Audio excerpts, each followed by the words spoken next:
Welcome to the Flourish with Neural Retraining podcast. I'm your host, Madeline Lowry, founder of Twin Cities Neural Retraining and a certified MAP method practitioner specializing in allergies and sensitivities, chronic fatigue, chronic pain, sleep issues, infertility, autoimmunity, and other chronic health conditions. Join me for episode 52, where I will talk about using the MAP method of advanced neural retraining to resolve painful emotional memories. We'll hear about Nathan, who was teased and humiliated for years at school, Patricia, who was threatened at gunpoint, Ava, who had experienced verbal and emotional abuse through childhood, and Mindy, who felt rejected by her father and stepfather. For those that are new to the podcast, let me explain that the MAP method is a holistic mind-body practice that works directly with the subconscious mind. Sessions are done over Zoom video conference.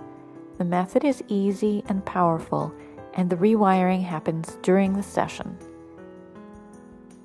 In a session, the client is in a relaxed meditative state, focusing on a particular memory, while the practitioner offers instructions to the subconscious mind. The purpose of the session is to neutralize the painful emotions associated with the experience. We are not erasing memories. As always, we must disclaim that the information we share in the podcast is for educational purposes only. As MAP method practitioners, we do not diagnose or treat disease.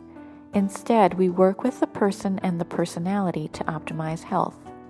Now, let's talk about retraining the brain for painful memories.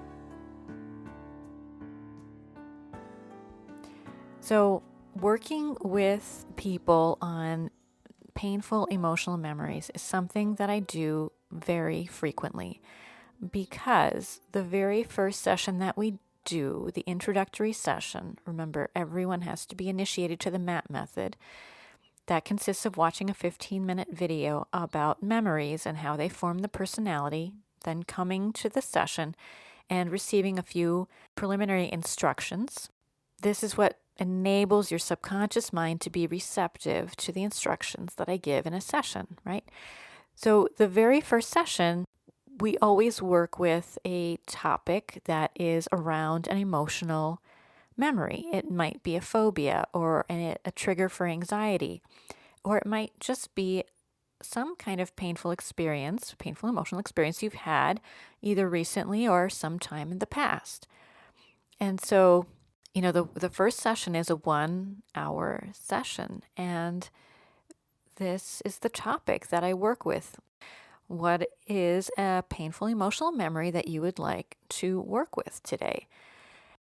So I have worked with people on many types of painful memories: childhood abuse, painful relationships, sexual abuse, grief, miscarriages.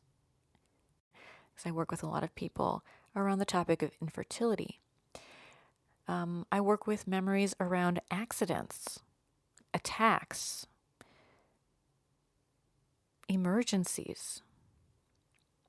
I work with people around surgeries, physical injuries, or other kinds of procedures, diagnoses, or other medical traumas around chronic health issues. Again, a lot of my client base is working with chronic health conditions and symptoms. And as we'll see in the course of this podcast, resolving these traumas can lay the groundwork for health and for healing. Now, let me explain a little bit about why that is the case, right? and why this is important, working with traumatic memories. Basically, unprocessed trauma is a source of unresolved stress. You may think, oh, that memory, that happened a long time ago. I hardly ever think about that anymore. You are talking about your conscious mind. In your subconscious mind, which has no sense of time, there is no such thing as years ago. In your subconscious mind, this could be like a little, looped memory that your subconscious mind is playing that you are not aware of. I often bring to mind the analogy of a computer. When you're using a computer and you're browsing the internet, sometimes you'll find that the performance of the computer is somewhat slowed, and you go and you look at your tabs or whatever you have running, and you realize here's a tab where the little loading arrow is going around and around and around, and that page isn't loading, or it's trying to load, but it's not, hasn't completely successfully done that yet, right? So it's like a drain on resources. Well, it's the same with your brain. When your subconscious mind is hooked on a trauma memory, it's a drain on resources. And this is important because if you are trying to heal from a chronic health condition, from an injury, from a surgery, from anything, you need all the resources that you can get. You don't want there to be this kind of little siphon that is draining resources. So I want you to understand that having unresolved sources of stress, either consciously known, right, like we talked about in the last episode, relationship stress is something that's consciously known, or unconsciously held sources of stress.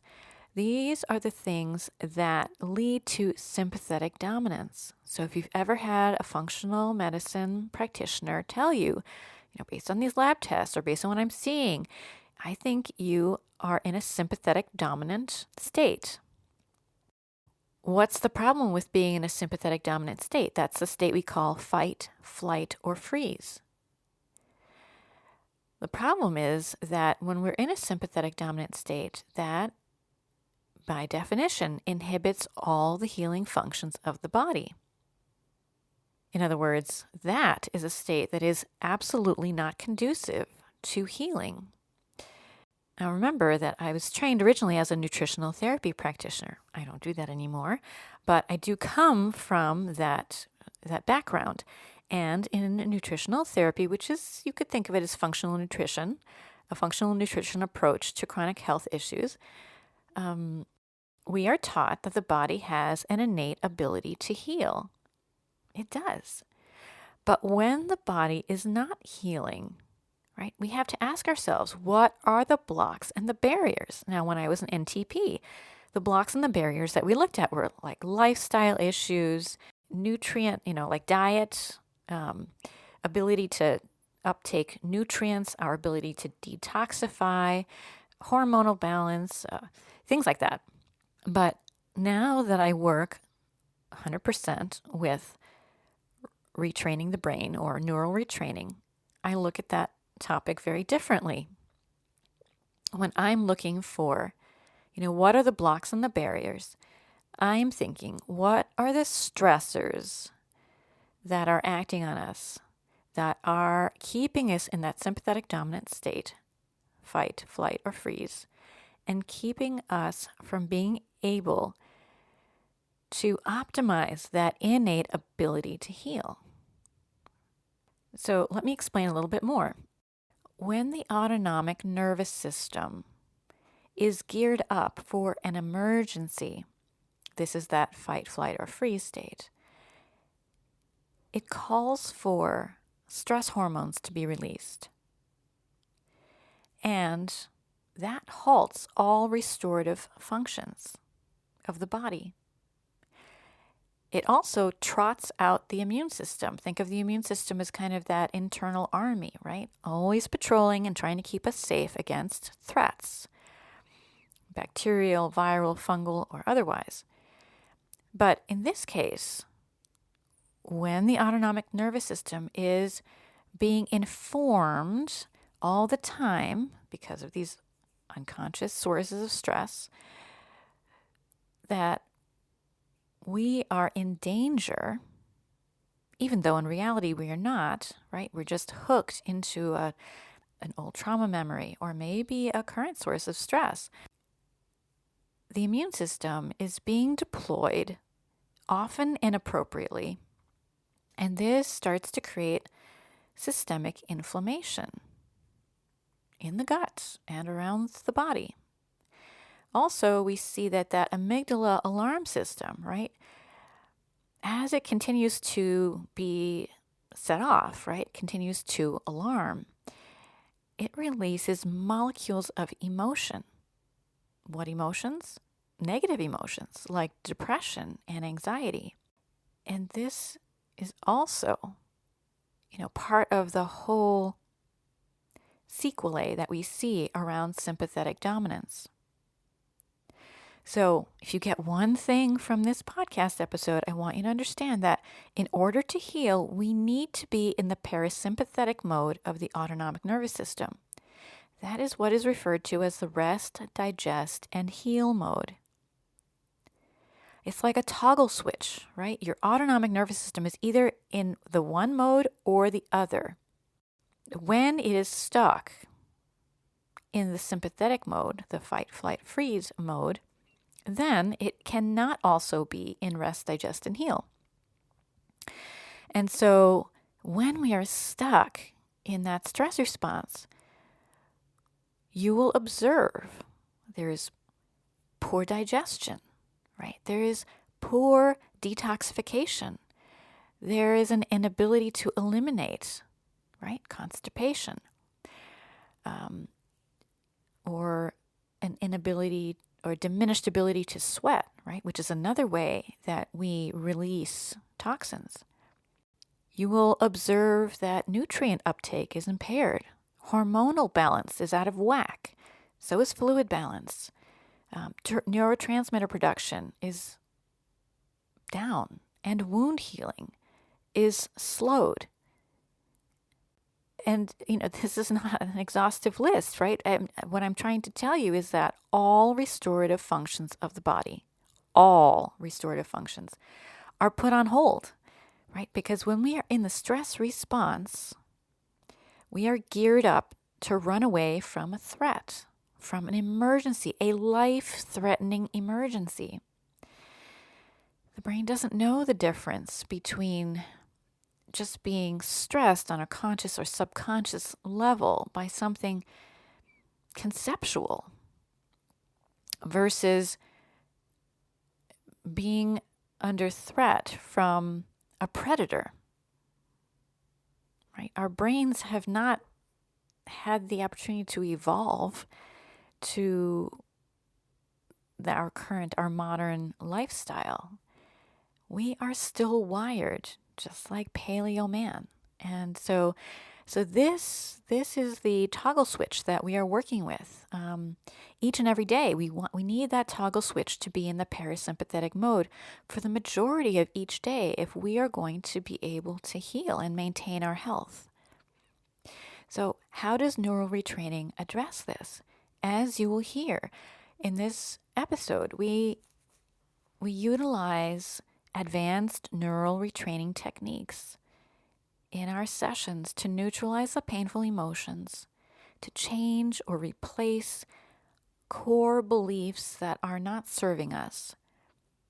We change mental images and associations, and in doing so, we neutralize the painful emotions around the trauma. Now, the memories are not erased. The memories are still there, but the emotional intensity is diminished. This is what makes all the difference. So sometimes people come to see me to resolve a trauma that has that they know has been affecting them for too long. Say the death of someone close to them that is now several years in the past, or maybe just a really painful experience around being let go at work, or being challenged in some really public way that just has really hurt their confidence, for too long, right? So sometimes people come and they know what the memory is, they know what the experience is, and they know on some level, like, I've been carrying this too long. Other times people come to me with an emotional, mental, or physical concern. And as we start to work with it, their subconscious mind starts to reveal the associations to unresolved trauma memories from the past. So these are different paths to getting to the same thing. So let's start with the story of Nathan. All names, of course, have been changed to protect privacy of my clients. Nathan came to me because he was one of those people that just knew, he had had a fairly untraumatic childhood, except that he had been ridiculed and humiliated in his early school years. And he recognized that these memories were still somehow affecting him. They were he felt that his lack of confidence and other personality traits had been shaped by these memories. He described this memory as the big one, right? The one, it's not one memory, right? This took place over several years, but this whole topic was the big one in his life. It was the limiting influence in his life.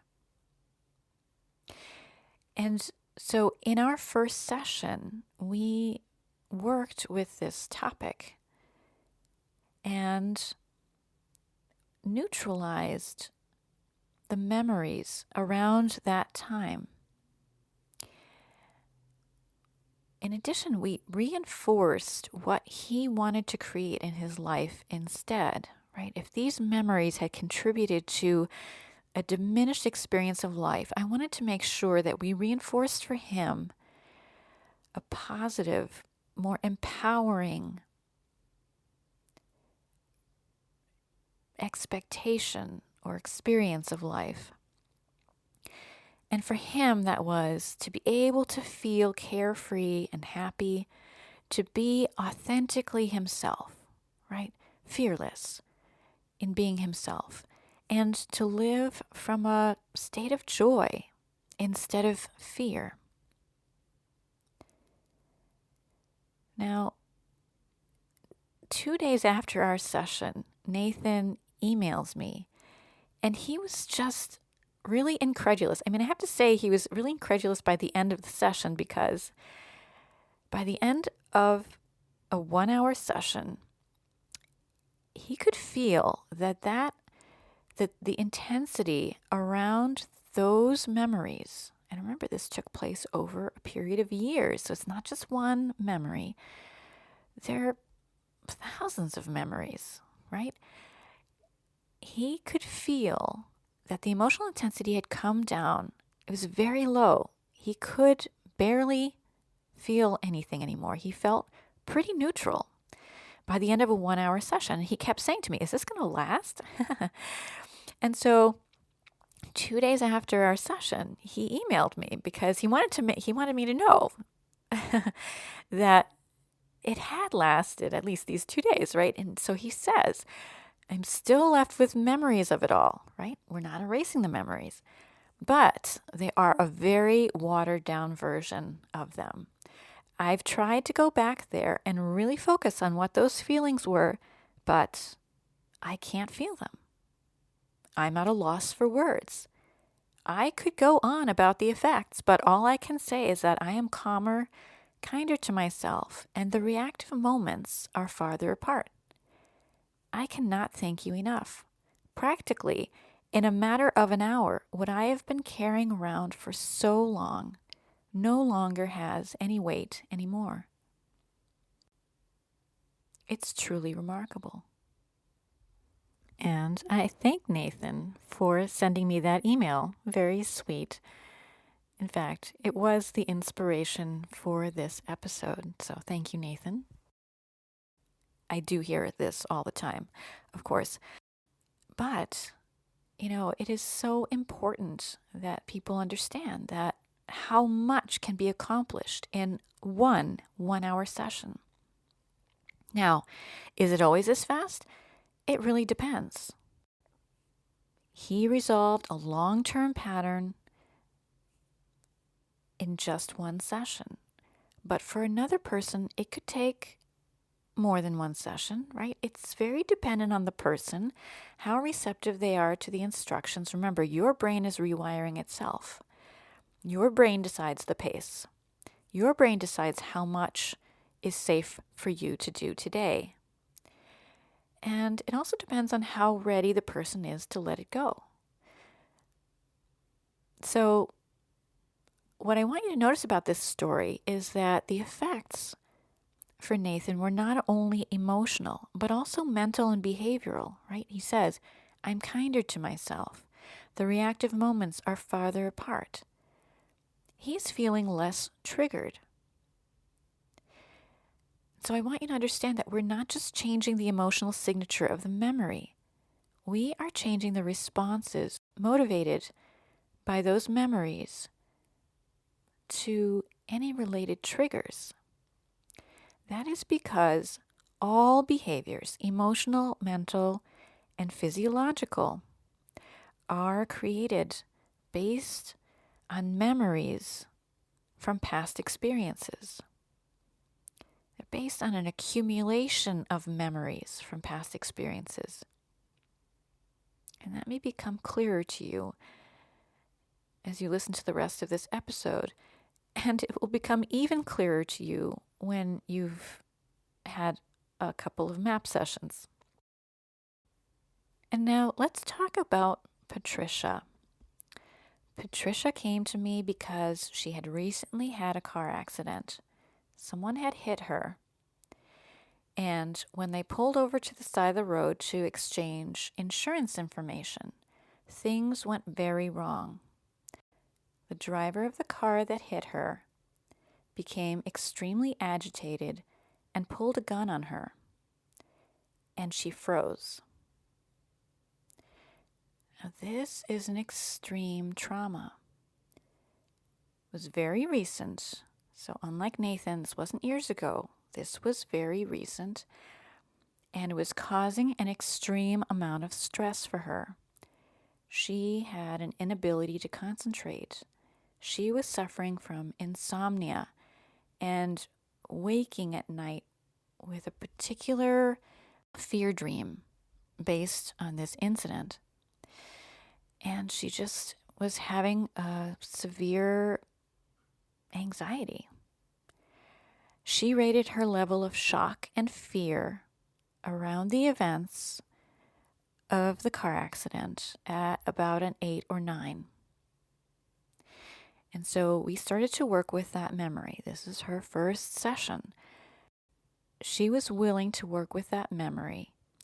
And as I started to give her instructions, so I want you to understand that each round of instructions, once we framed up the subject, obviously this was the subject of her session, and she told me what the emotions were and how strong they were. Then I have her focus on some part of that memory, right? You don't have to relive the trauma. You don't have to rehash the whole thing. You just need to put your mind on something about that experience just so we can get the subconscious mind into the right neighborhood, right?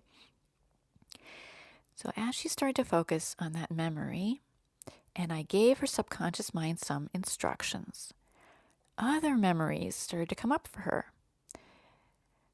And after one round of instructions, which takes a few minutes, then I asked her, I said, what came up for you during that? And she told me, I had other memories came up for me that were connected with a feeling of shock and fear.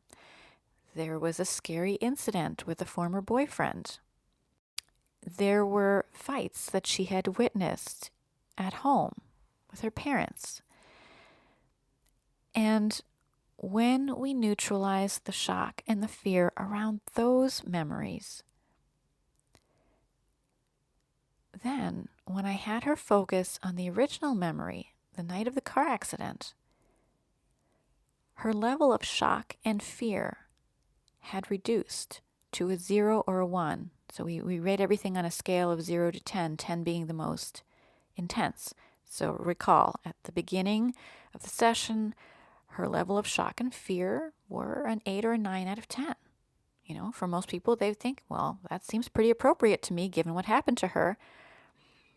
And you might not believe that someone could diminish that level of shock and fear around that memory in 40 or 45 minutes or so during a session.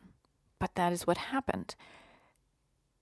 Patricia herself was quite incredulous by the end of the session because she didn't think that was possible either, considering how big a trauma it had been for her and the fact that it was so recent. So a few days after the session, she reported being able to sleep better and not having repetitive fear dreams anymore. Then we did a few more sessions around her inability to concentrate and the stress and anxiety about being able to catch up on her work. And then, of course, there was the ongoing aftermath of the accident itself that involved police work and legal proceedings. She had a lot of anger and a lot of feelings of being let down by the system around the way that her case was being handled. But after that sequence of sessions, I don't know, maybe 3 or 4 sessions, she reported that the events of that night and the aftermath no longer had as strong a hold on her anymore. She felt much more focused and way less anxious. And so I thought that was a good result for her around those issues. I want you to observe, I want you to notice, right, that these sessions are not just about emotional shifts. They're also about cognitive shifts as well. Because as we identify the underlying beliefs, the related memories and associations, and change them or replace them, a person can go from feeling victimized and powerless to feelings of self-worth and feelings of just not being defined by other people's judgments. And just a general feeling of more peace around the whole process. And so I'd like to think that the work that we did around this issue really helped Patricia to be more resilient and feel more supported as she went through the rest of that process. And now let's talk about Ava. Ava came to me because she was having endless, as she described it, negative, repetitive thoughts.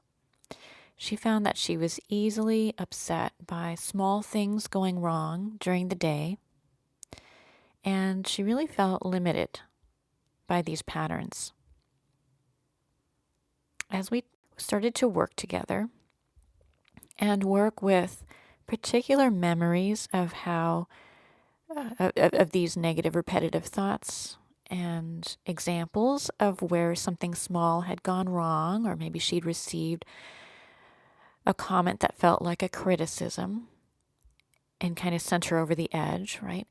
As we started to work with specific examples of those kinds of memories, she reported feeling other memories, a welling of other memories come up around verbal and emotional abuse as a child. Her parents had heavy demands of her and her siblings, in terms of chores and responsibilities. The criticism and the discipline were very severe. And further, she was held responsible for the compliance of her siblings. So she bore the brunt of the burden. And it seems that these memories were the underlying memories that were keeping her in a state of nothing I do is ever enough. So as we worked on these memories from childhood and young adulthood and replaced them with neutral to positive memories accompanied by more supportive beliefs about herself, about others, about life, as we treated memory structures that were associated with feelings of being disapproved of, frustrated, embarrassed, feeling ashamed or confused, we started to change the pattern. The next session, we worked with other examples of intense memories and patterns around negative self-talk. The voice in her head that would tell her, "You're stupid, you're a failure, you're never going to get better." And after those 2 sessions, she reported, "Things don't trigger me as often, and when they did, I was able to catch myself quicker before it became a negative thought spiral." So with Ava, I want you to notice that the verbal abuse she experienced as a child, the endless criticism and demands, became internalized as a self-critical voice. This is something I see often. And when we can neutralize those memories, we can break down the pattern of negative self-talk. Life becomes more enjoyable and less stressful. And for Ava, I think she felt more relaxed and more confident in a variety of situations. Again, even though this pattern existed for years in her childhood, just like Nathan, we were able to clear enough of those memories for her to feel a noticeable difference within a couple of sessions. And I also want you to understand that when these sources of stress are left unresolved, you can think of them as sources of stress in the subconscious mind, right? Ava wasn't consciously thinking of these memories from her childhood, but her subconscious mind was replaying them endlessly. And when those subconscious sources of stress, you don't feel consciously, but you feel the effects of them in your behaviors, in your thoughts, in your ability to relate to other people, or in your emotional responses, right? When they are left unresolved, the long-term effect is that it eventually leads to declines in health, because this ongoing source of internal stress is creating that hair trigger reaction to anything perceived as a threat in your current life. And that can include a criticism, an offhand comment, a look. And that fires the adrenals. It fires the stress response, which calls for stress hormones to be released. So we are firing the adrenals all the time. And this leads to adrenal fatigue. And as the adrenals start to give out and the immune system becomes more dysregulated, right? Remember, the immune system gets activated around every threat, every fear. Then the stress response takes hold and more toxins build up. There's more dysbiosis and more systematic inflammation. And that's how chronic health conditions get started, right? It's these kinds of things that lay the foundation for chronic health conditions. So I want you to really make that connection very clearly here. the MAP method doesn't heal your chronic health conditions. I want to be really clear about that. What we can do with the MAP method is start to unravel those root causes that are emotional, that are based on memory and experiences that we've had in the past. And by doing so, we start to change the response that we have to stress. We start to be less stressed. So there's less of an energy drain, less demand on the adrenals, less dysregulation in other body systems. And then the body can marshal the resources for healing. And so with the MAP method, what we see is an acceleration of the healing process. It is complementary to whatever else you are doing, whether it's allopathic medicine, alternative practices, any other kind of therapy or modality. Okay, so let's talk about Mindy. Mindy came to me because she had a lot of painful memories around being rejected by her alcoholic father and her stepfather. She felt very unwanted. She really had an identity around being unwanted, feeling like she didn't belong and that people didn't like her. And so we spent the first session clearing some representative memories from her childhood and teen years. After that session, she reported, "I felt really great afterwards, lighter, more peaceful, and happier. And I felt a shift in how I viewed myself." At the next session, she wanted to work with some skin reactions she was having to sensitivities, and more painful memories came up. Feeling rejected by other family members, painful memories around her mother's death, and negative beliefs like, "I can never be as good as other people." We worked on neutralizing the memories and replacing the negative beliefs with much more empowering beliefs.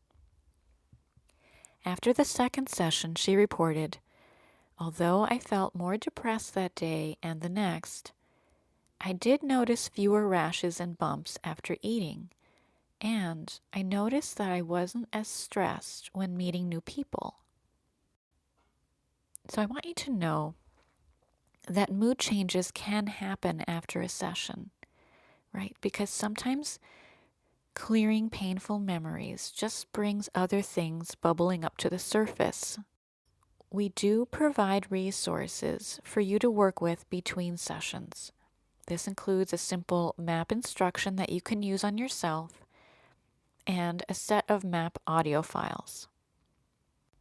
Again, I want you to notice the cognitive shifts that accompanied the emotional changes, including a positive shift in how she viewed herself and less social anxiety. And then the physical shifts, which for most people can take a few sessions. But note that she was less reactive to foods that she was eating.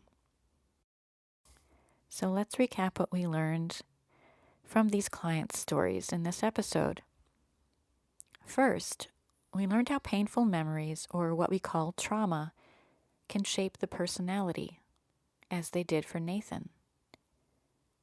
We saw how even acute and ongoing traumas can be neutralized, greatly improving our ability to cope with our current situation, as we saw with Patricia.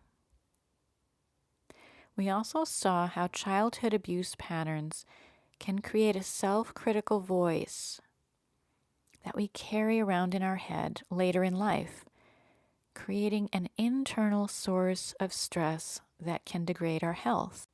In Ava's story.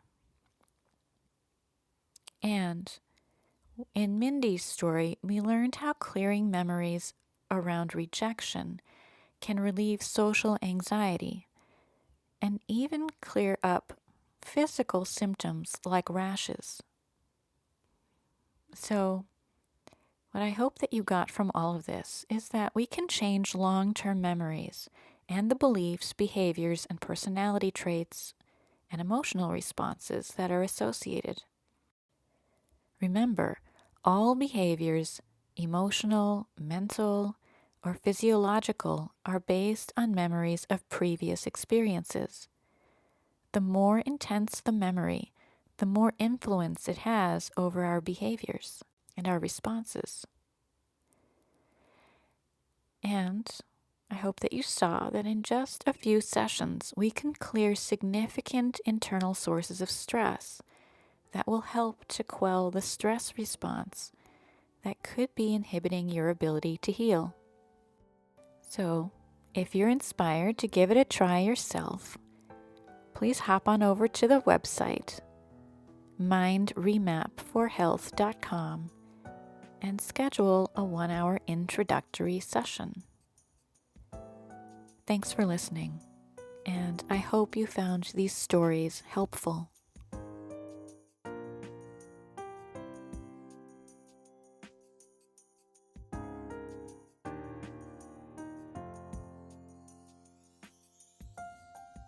Thanks for joining us for the Flourish with Neural Retraining podcast. Please listen again and remember to follow us and leave a review on iTunes, Spotify, Google Play, or Stitcher.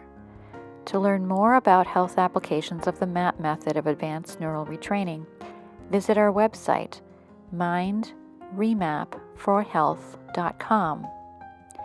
Until the next time, be well and flourish.